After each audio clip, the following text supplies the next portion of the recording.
চন্দ্র তারার নক্ষত্রপথ অনুসরণ করে। তোমরাও প্রজ্ঞাবান সৎপুরুষের অনুসরণ করিবে। ধম্মপদ 208।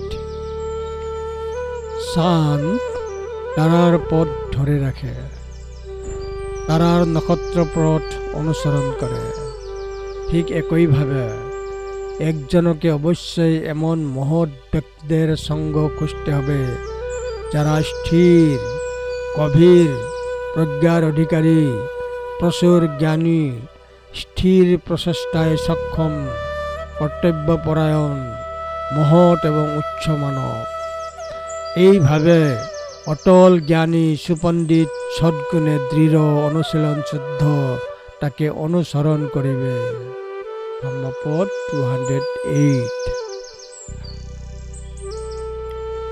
হিরঞ্চ পণ্যঞ্চ বহুশ সুতঞ্চ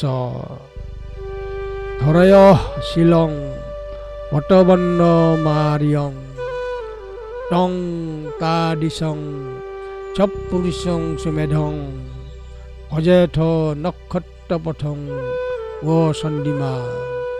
ধম্মপদ 208।